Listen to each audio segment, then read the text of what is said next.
Hi, we are a theatre company and podcast. My name is Darcie. And my name is Claire. And I am Ruth. Question 1. What first inspired you to get involved in theatre and performing, and what has kept you passionate about it? It was when I first went to a pantomime with my grandparents, and I was one of the children that got invited on stage with Brian Conley and Frank Bruno. And I remember standing on the stage like in awe, and like I got such a buzz from it with everyone watching. And since then I've been involved in every school production and theatre groups. I've done so many like youth theatre groups. I was part of Where Signs and Vibes for about 11, 12 years, and that was a deaf and hearing mix group, and we had interpreters, and I felt right at home there because I was like neither like not sure whether I was in deaf world or hearing world, because I can talk and sign both, but I never really fitted into either. So that sort of like bridged the gap for me, and it was and also I've done like my theatre degree, and I'm still performing to this day. I just loved it. I just get such a buzz. Yes, I love that. Question 2. As a deaf performer, what are some of the biggest challenges you face in the theatre industry, and how have you overcome them? Well, yes, challenges, there's lots of them. I think the biggest one is trying to keep up with everything that's happening, especially if it's a new group that have no idea of deaf awareness or deaf people. And I have to tell them, you need to look at me so I can lip read, you need to slow down, talk one at a time. But very often they forget, and I'm always like, excuse me, I'm here. Involve me, please. Yeah, it's reminding them, that constant reminding of people, and like in a dark theatre, especially getting day, when it's, there's a lot of things happening, set being moved, putting into place, and there's like the production team are at the back of the auditorium shouting instructions. Yeah, I never know what's happening, and I have to rely heavily on the cast to like support me with that. And also remind them, because I do forget to tell me sometimes.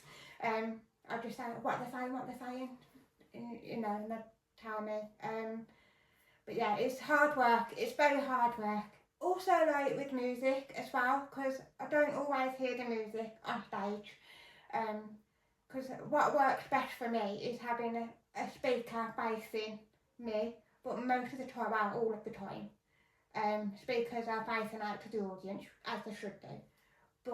And because the sound's going out, I don't hear what's on stage, so I'm having to rely on counts for dancing and keep my eyes out with other cast members to see where they are and what they're doing for timing. Yeah, it's hard work, and it can be very exhausting. And it's not there yet. We're still fighting, still making people aware. But the groups I have joined have been accommodating mostly. Yeah, but it's still a work in progress. Question 3. Have there been any productions, directors or theatre companies that have gone above and beyond to make rehearsals and performances more accessible for you? Yeah, I'm currently with the Cat Lane Players. I've been with them for about 8 years, I think. We do mainly pantos and plays, but they are absolutely brilliant at being inclusive, and also there is another deaf person involved as well, so there's 2 of us, but we also have people with autism as well, and ME, so it's a very like diverse group with different needs, and yeah, the committee have like made us feel right at home, and yeah, everything that I've asked for, they've provided.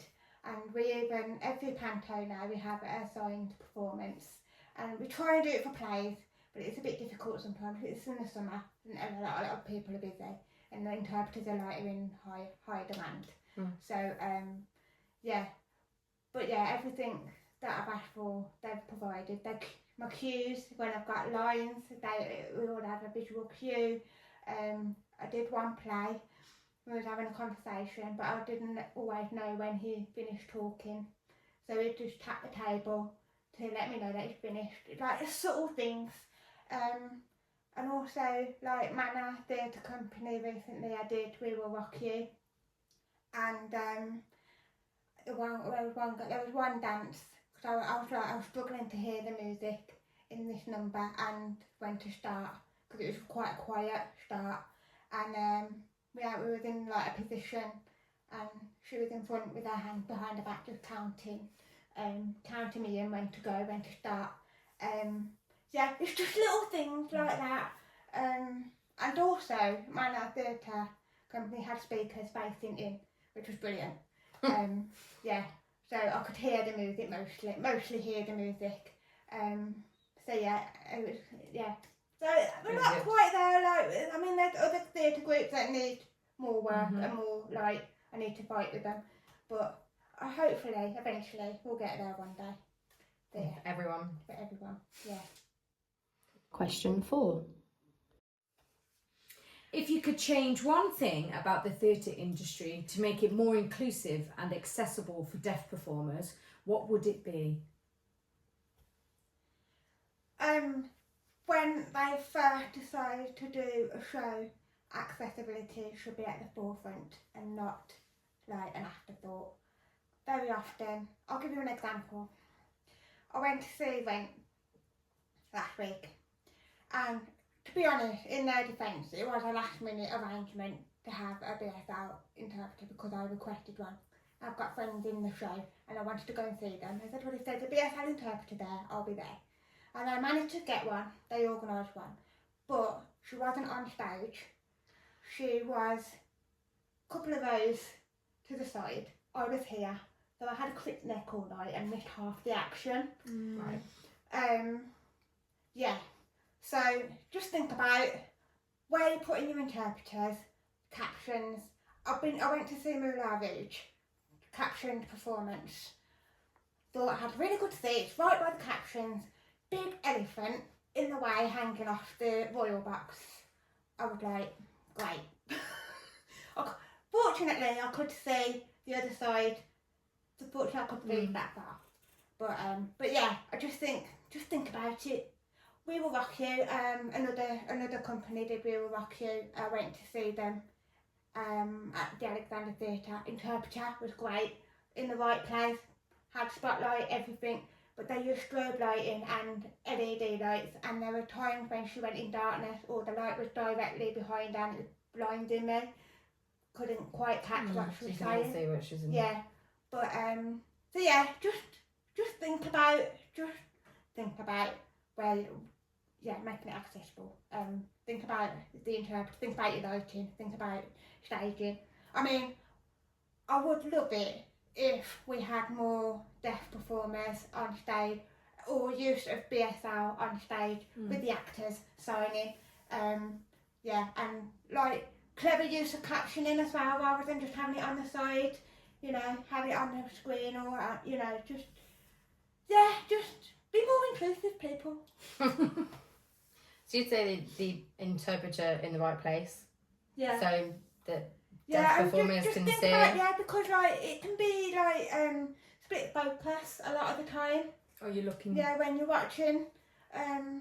So the closer the interpreter is to the action, the better. Yeah. In the action, it would be perfect. And then everyone's more inclusive. Yeah, exactly. And if the actors can do some signs alongside with the interpreter. Oh, that'd be brilliant. Yeah. I went to see a show a long time ago now, it was my uni days, Spring Awakening. Honestly, it was phenomenal. They had an interpreter, but in some of the songs, the actors were signing like words of the song. Not all the whole song, but like just little bits, and it just made it so like visual pleasing. Like it was just brilliant. And that's what we try to do with Cat Lane as well. since me joining, I get the task to sign the finale song. Nice. Sometimes it's just a chorus, sometimes it's a whole song. It depends what people are comfortable with. But yeah, that's what I want to try and see more of, like signing on stage. I mean, yeah. Think about your access and think about where you're putting the interpreter. Think about lighting and think about think about all of those things. Question 5. What advice would you give to a young deaf person who loves performing but isn't sure whether there's a place for them in theatre?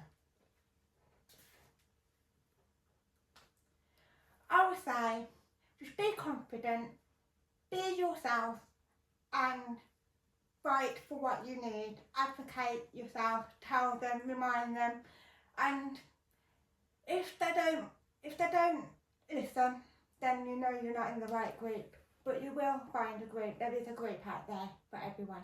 So yeah, just advocate and be confident and just be yourself. Keep fighting. Yeah. Fighting. I like that. Quickfire. Tea or coffee? Coffee. Musical or straight play? Musical, always. Opening night or closing night? Ooh. Closing night, I think. Everyone has the adrenaline. Hero or villain? Oh, I do like a good baddie in a panto, to be honest. Favourite post-show snack? Ooh, got the chocolate. Slapstick physical comedy or intense dramatic tension? I think I like slapstick comedy. Biggest backstage pet peeve? People being loud, talking, and I miss my cues. Advert break. Colson on Stage are performing Calamity Jane the Musical at the Core Theatre, Solihull from the 8th to the 12th of September.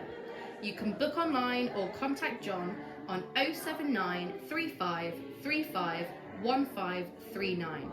There is also a BSL performance on the 8th of September. Thank you for joining us. So please like, subscribe and follow. We have a lot of work to do. Shit!